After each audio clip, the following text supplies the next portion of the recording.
खोपोली प्रभाग क्रमांक 5 अपक्ष उमेदवार सावित्री नीरज जाधव यांच्या विजयासाठी मतदारांचा वाढता प्रतिसाद।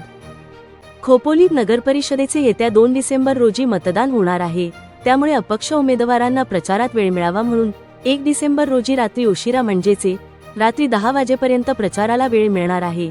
त्यामुळे उमेदवार जोरदार प्रचारात करताना दिसत आहे। खोपोली प्रभाग क्रमांक 5 मधून अनुसूचित जाती आरक्षणातून अपक्ष महिला उमेदवार सावित्री नीरज जाधव निवडणूक लढविणार असल्याने त्यांना स्थानिक मतदानाचा मोठा पाठिंबा मिळत असल्याचे पाहण्यास मिळत आहे।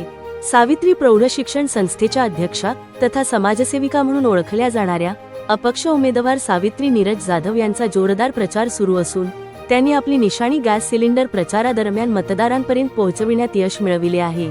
त्यामुळे मतदानाचा प्रतिसाद वाढताना दिसत असून सावित्री नीरज जाधव त्यांचा विजय निश्चित असल्याच्या चर्चा प्रभागात विविध ठिकाणी सुरू आहे।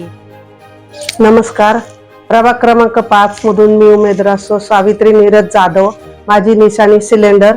आतापर्यंतच्या प्रचारामध्ये मला माझ्या प्रभाग क्रमांक 5 मधल्या जनतेचा खूप चांगला प्रतिसाद आणि प्रेम मिळाला आहे।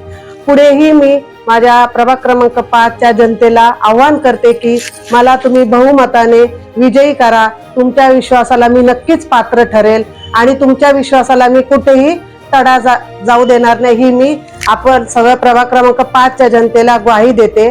धन्यवाद। खोपोली नगर परिषदेच्या निवडणुकीचं मतदान 2 डिसेंबरला आहे, तरी माझ्या प्रभाग क्रमांक 5 च्या जनतेला मी नम्र विनंती करते की आपण 2 तारखेला सिलेंडरचं बटन दाबून सर्वांनी मतदान करावे आणि आपला हक्क गाजवावा, हीच मी सर्वांना विनंती करते।